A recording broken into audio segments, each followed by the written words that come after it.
אז איך אנחנו פותרים את הבעיה?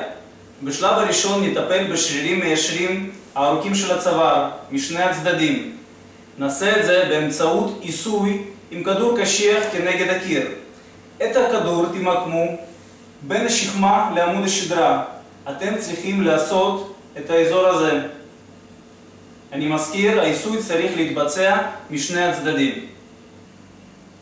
ברגע שנשמתם על הכדור כנגד הקיר, תמצאו נקודה כואבת ותעשו אותה עם הכדור עיסוי סיבובי עמוק עד שהכאב הופך להיות עמום יותר.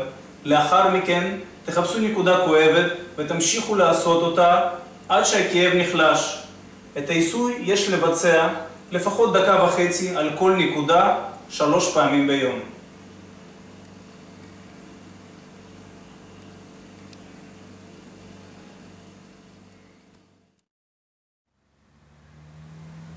בשלב השני נשחרר את מיישרי הצוואר הקצרים אשר מתחברים מהגולגולת לחוליות צוואר עליונות.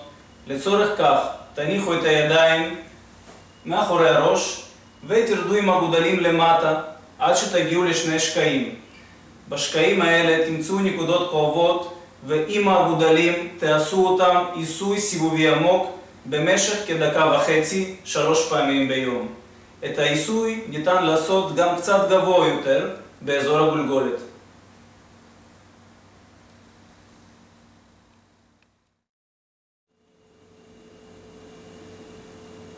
בשלב השלישי נרצה למתוח את מיישרי הצוואר הקצרים. לצורך כך תשימו את האגרוף מתחת לסנטר ותניחו את הראש עליו.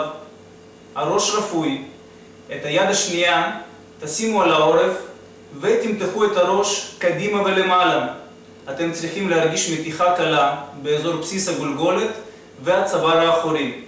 את המתיחה יש לבצע במשך 10 שניות, 5 חזרות, 3 פעמים ביום.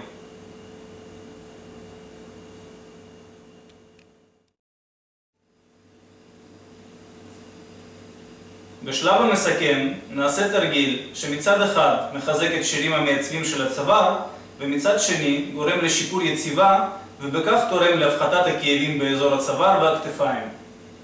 תשלבו את האצבעות ותניחו את הידיים מאחורי הראש.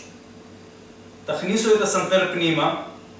תבצעו דחיפה של הראש כנגד הידיים למשך 5 שניות. תקפידו שהסנטר לא עולה למעלה והראש נע כיחידה אחת לאחור.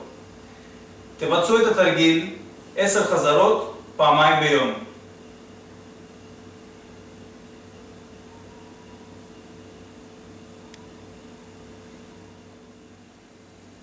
חברים, תזכרו, הבריאות בידיים שלכם, תשקיעו בה.